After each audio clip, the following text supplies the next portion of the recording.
ভগ্নাংশ শব্দের হচ্ছে হচ্ছে কি, ভাগের অংশ। ভাঙ্গা অংশ, জি স্যার। ভাঙ্গা অংশ। হ্যাঁ, আপনি এক, অংশ। এইটা মনে করেন আপনার একটা রুটি, হ্যাঁ, এই রুটিকে আপনি 4 খণ্ডে ভাঙে ফেললেন, ঠিক আছে। এর মধ্যে এই একটা একটা একটা একটা হলো আপনার ভগ্নাংশ, মানে ছোট ছোট এক একটা ভাঙা ভাঙা অংশ, ঠিক আছে। এই ভাঙা হ্যাঁ, অংশগুলোকে আমরা কি বলি? ভগ্নাংশ। ভগ্ন অংশ, মানে ভগ্ন, ভগ্ন মানে ভাঙা, অংশ মানে অংশ, এই দুইটা শব্দ যখন একসাথে করেছি সেটা মিলে ভগ্নাংশ হয়ে গেছে, বুঝতে পারছেন, ওই সন্ধি বিচ্ছেদের মাধ্যমে। আচ্ছা, ওকে। তো এখন আপনার যে ইয়ে করলেন, ঘটনা হচ্ছে এই যে ভগ্নাংশ, ভগ্নাংশ আমরা বুঝি, ভগ্নাংশ কি আমরা বুঝলাম যে 4 ভাগের 3 ভাগ। কিভাবে বুঝবো? এই একটা রুটি, হ্যাঁ, এই রুটিকে আপনি 4 ভাগে ভাগ করেছেন, হ্যাঁ। এখন যদি আপনাকে বলা হয় রুটির 4 ভাগের 3 ভাগ, তার মানে কি, রুটিকে আগে 4 খণ্ডে ভাগ করলাম, করার পরে এইটা এইটা এইটা, এই পুরো অংশটা হলো 4 ভাগের 3 ভাগ, 4 ভাগের 3 ভাগ। 3 ভাগ। এখন আপনাকে যদি বলে এই অংশটার নাম কি, তাহলে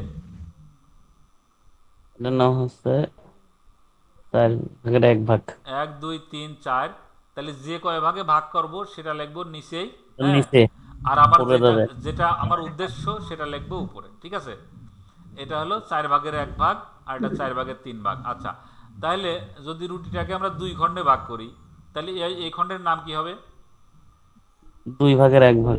এই খণ্ডের নাম হবে 2 ভাগের পদ্ধতি ব্যবহার করি, একটা দশমিক দিয়ে, দশমিক দিয়ে যখন আমরা এইভাবে লিখি যে এই এই পাশে একটা 1 লিখলাম, হ্যাঁ, 0.1, এটা মানে কি বলেন তো ভাই? 1/10, 10-এর 1 ভাগ। 10 ভাগের 10 এক ভাগ। ভাগের 1 ভাগ। 10 ভাগের, এটা কিভাবে করব? যে আপনার এই দশমিকের পরে এটা দশকের ঘর, শতক, সহস্র, হ্যাঁ, এরকম আমি প্রথম 3 ঘর দিয়ে বুঝি, হ্যাঁ। এই যে মনে করেন এই এই এক মানে কি বলেন তো? আচ্ছা, আলাদা আলাদা করে লিখি, এরা লিখি 0.01, 0.001। আচ্ছা, এটা কেটে দেন।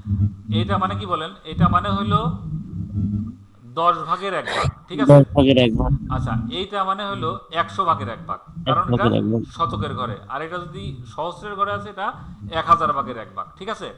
আচ্ছা, তাহলে আমরা এটা এইগুলো দশমিক ভগ্নাংশকে সাধারণ ভগ্নাংশে প্রকাশ করা যায়, কিভাবে করা যায় বলেন তো? এই দশমিকের পরিবর্তে নেব একটা, আগে একটা দাগ নেব, এই দশমিকের পরিবর্তে নেব একটা 1, এবং পরবর্তীতে যে কয়টা ডিজিট আছে বা সংখ্যা আছে সে কয়টার শূন্য নেব, হ্যাঁ। পরে উপরে যে কয়টার সংখ্যা আছে সেটা বসায় দেবো, এটাকে ভাঙলে এভাবে লেখা যায়, হ্যাঁ। আচ্ছা, আচ্ছা, কার যেন নয়েজ এসছে একটু খেয়াল করেন ভাই। আচ্ছা, যদি এইটাকে আমরা যদি ভাঙি তাহলে কি হবে ভাই বলেন তো? আগে আমরা দাগ দিব, দশমিকের পরিবর্তে একটা শূন্য নেব, একটা 1 নিব, নেওয়ার পর কি কয়টা ডিজিট আছে? 2টা, তাহলে 2টা শূন্য বসাই দেবো, দেওয়ার পরে এখানে কি হবে? একটা 1 আছে, একটা 1ই বসাই দেবো, হ্যাঁ। ঠিক একইভাবে যদি এটা ভাঙি, এটা ভাঙলে কি হবে বলেন তো? 0.001, এটাকে যদি ভাঙতে চাই কি হবে? আগে একটা দাগ দিব, 1, দশমিকের পরিবর্তে একটা 1 দিব, 3টা শূন্য দিয়ে দেবো, 3টা শূন্য।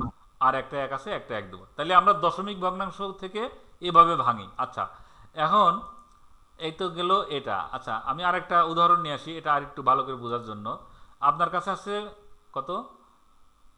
3.75, এটাকে কিভাবে ভাঙবো বলেন তো ভাই?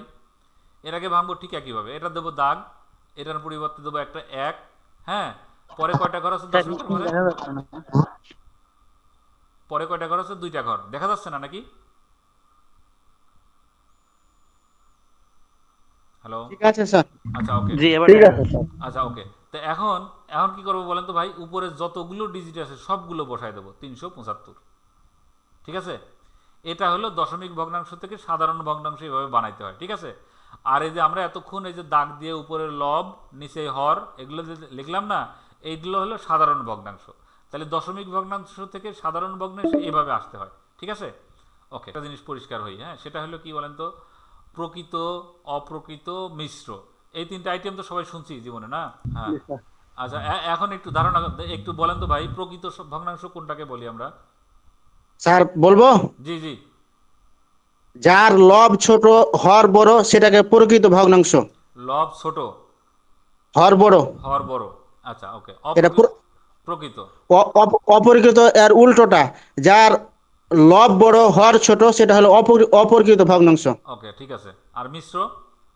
মিশ্র তো মিশ্র স্যার, একটা পূর্ণ থাকবে আর একটা অর্ধেক এরকম, যেমন 7 পূর্ণ হ্যাঁ এরকম স্যার। আচ্ছা ওকে, তাহলে হ্যাঁ জি। সেক্ষেত্রে একটা পূর্ণ অংশ থাকবে, একটা ভগ্নাংশ থাকবে। ওকে, তাহলে জি এখন জিনিসটা আমরা বলি, এটা মনে রাখার জন্য যারা একবারে আপনি যেহেতু একটু পড়েছেন, যারা মনে রাখতে চান, হ্যাঁ, আচ্ছা প্রকৃত মানে কি, আসলেই, হ্যাঁ প্রকৃত মানে কি, প্রকৃত মানে আসল।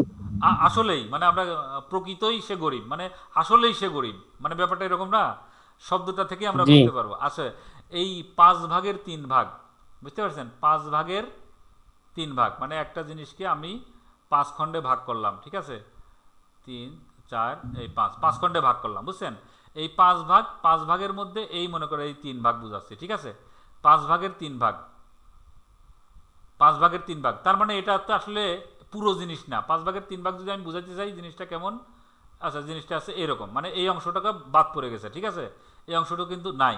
তাহলে এটা আসলে কি, জিনিসটা কেমন হচ্ছে বলেন তো, জিনিসটা কেমন, ভগ্ন অংশ মানে ভাঙা অংশ। আমাদের উদ্দেশ্য কি বলেন তো, ভগ্নাংশ, মানে এটা প্রকৃতই ভগ্নাংশ, মানে আসলে এটা ভাঙা একটা অংশ, ঠিক আছে। আচ্ছা, যদি এখন অপ্রকৃত ভগ্নাংশ, মানে এখানে বলছে 3 ভাগের 5 ভাগ, বুঝতে পারছেন, 3 ভাগের 5 ভাগ মানে কি বলেন তো, এই এরকম একটা জিনিস, এরকম একটা কাঠি, মনে করেন যে এটা একটা, মনে করেন যে একটা, মনে করেন যে এটা আমরা কি বলতে পারি, এটা আখ বলতে পারি, হ্যাঁ, আখের মতো যেহেতু আখ বলা যাচ্ছে, একটা একটা অংশ আর কি, যাই হোক, আমরা এটা, এটা হলো একটা আখের টুকরা, এটা একটাকে কি বলবো বলেন তো ভাই, 3 ভাগের 1 ভাগ বলবো না ভাই, হ্যাঁ। 3 ভাগের 1 ভাগ বলবো। আচ্ছা, এর একটার নাম হচ্ছে বলেন তো, বলেন ভাই এটার নাম কি, 3 ভাগের 1 ভাগ, ঠিক আছে। এখন বলতেছে হ্যাঁ। এই 3 ভাগের 5 ভাগ মানে কি শুনবেন, যে আপনার কাছে পুরো এই রকম এক সাইজের একটা আখ আছে, সাথে সাথে আপনার আরো এরকম 3টার অংশ ছিল, হ্যাঁ, তার মধ্যে মনে করেন যে একটা অংশ নাই, হ্যাঁ, তার মানে এটা কি বলেন তো, এখানে আপনার কয়টা অংশ আছে বলেন তো, এইরকম, যদি এরকম, আমার কথাটা একটু পরিষ্কার বোঝার চেষ্টা করুন, যদি এই সাইজের একটা লাঠি অথবা কাঠিকে 3 খণ্ডে ভাগ করি, হ্যাঁ, এরকম কাঠির আপনার 5টা অংশ আছে, 5টা অংশ আছে মানে কি বলেন তো ভাই, একটা কাঠির পুরোটাই আছে আপনার কাছে, ঠিক আছে, কথা বুঝেন একটু ভালো করে, এখানে একটা কাঠির পুরাটাই আছে, সাথে সাথে আর একটা কাঠির কি বলেন তো, দুই অপ্রকৃত ভগ্নাংশ যেটা, এই অপ্রকৃত ভগ্নাংশকে যদি আমরা এরকম পূর্ণ অংশ এবং হচ্ছে এই এই অংশ মানে ভগ্নাংশ দুইটা একসাথে করে লিখি, তাহলে এই অপ্রকৃত অংশ ভগ্নাংশ মানে কি, এর মধ্যে কিছু একটা পূর্ণ অংশ আছে, কিছু একটা ভগ্নাংশ আছে, ভাঙা অংশ। আছে। আচ্ছা, যদি যেই ভগ্নাংশের মধ্যে এই এই পূর্ণ অংশ এবং ভগ্নাংশ আলাদা করে যখন লিখি, তখন সেটাকে বলি আমরা কি বলেন তো, মিশ্র ভগ্নাংশ, মিশ্র ভগ্ন। মিশ্র ভগ্নাংশ। আচ্ছা, এই অপ্রকৃত ভগ্নাংশ যখন আমরা এরকম আলাদা আলাদা করে দেখাই দেব, তখন এটা হবে কি বলেন তো, মিশ্র ভগ্নাংশ। এটা প্রকাশ করার খুব সহজ একটা নিয়ম আছে, সেটা কি করব, এরকম, এটা তো আমাদের একটা অপ্রকৃত ভগ্নাংশ, তাই কি না ভাই? তাই। আচ্ছা, আচ্ছা, এটা লেখার পরে শুধুমাত্র এখানে একটা দাগ দেব, এটাকে নামায়ে শুধুমাত্র এখানে একটা বসাই দেবো, দিয়ে এই ভাগটা কমপ্লিট করব, তাই আমাদের কাজটা হয়ে যাচ্ছে। তাহলে কি আছে, 3 5-এর মধ্যে কয়বার যাবে বলেন তো, একবার, একবার। একবার, এই যে ভগ্ন কি ভাগশেষ নেমে আসবে, ভাগশেষ নামার পরে এখানে একটা দাগ দেব, এই নিচেরটা নিয়ে যাব উপরে, আর এইটা নিয়ে আসবো নিচে, ঠিক আছে। এখন দেখেন তো আমরা এটা পাইছি কিনা, হ্যাঁ পাইছি। পাইছি। তার জি মানে আপনার এই অপ্রকৃত ভগ্নাংশ থেকেই মিশ্র ভগ্নাংশ তৈরি করা যায়, ঠিক আছে। জি মানে এই বুঝতে পারছি। এই দুইটা Clear? জিনিস, এই মিশ্র ভগ্নাংশ এবং অপ্রকৃত ভগ্নাংশ দুইটা জিনিস একই, হ্যাঁ, একই জিনিস। একই হ্যাঁ। জিনিস। আমি এটাকে লিখতেছি এভাবে, আর এটাকে লিখতেছি কি, এটাকে এভাবে লিখতেছি, ঠিক আছে। তার মানে আপনি এইটা থেকে এটাতে কিভাবে যেতে পারেন, শুধুমাত্র একটা দাগ দেবেন, এখানে একটা ভাগ করবেন, ভাগশেষ যেটা থাকবে উপরে বসাই দেবেন, আর ভাজকটা নিচে বসাই দেবেন, ঠিক আছে। এই এই হলো সিস্টেম। আচ্ছা ওকে, এখন যদি আপনাকে উল্টা বলে যে ভাই আপনি মিশ্র ভগ্নাংশ থেকেই একটা অপ্রকৃত ভগ্নাংশ বানান, তখন কি করবেন বলেন তো। আচ্ছা, এখন কি করবো সেটা আমি বলি। এটা ছিল 1/2/3, এটাকে পড়তে হয় 3 কিভাবে, 1/2/3, 3/2, বাই 3। 1/3/2 এভাবে পড়তে হয়। আচ্ছা, যদি এটা করি তখন কি করব, এটা হবে গুণ, হ্যাঁ, আর এই গুণফল এখানে যে কি হবে, যোগ হবে, ঠিক আছে, আর নিচের হর এখানে থাকবে। আমি একটু কৌশলটা দেখাই, এখানে উপরে কি হবে, 3 গুণ 1 গুণ 3 যোগ 2 আর নিচে 3টা এখানে থাকবে, ঠিক আছে? তাহলে 3 হকে 3 আর 2 5 আর নিচে থাকবে 3। হ্যাঁ, তাহলে যদি এই মিশ্র ভগ্নাংশ থাকে, এই মিশ্র ভগ্নাংশ থেকে এই ধাপে যে এটাতে আসা যায়, ঠিক আছে? এটা বেশি সহজ স্যার। সহজ। তাহলে এটা আমরা মিশ্র ভগ্নাংশ থেকে অপ্রকৃত ভগ্নাংশতে যেতে পারি, আবার অপ্রকৃত থেকে মিশ্রতেও যেতে পারি, ঠিক আছে? জি স্যার, আচ্ছা, মনে হয় সবার পরিষ্কার হয়েছে, তাই কি না? ক্লিয়ার। জি ক্লিয়ার, একদম ক্লিয়ার। ওকে, আচ্ছা।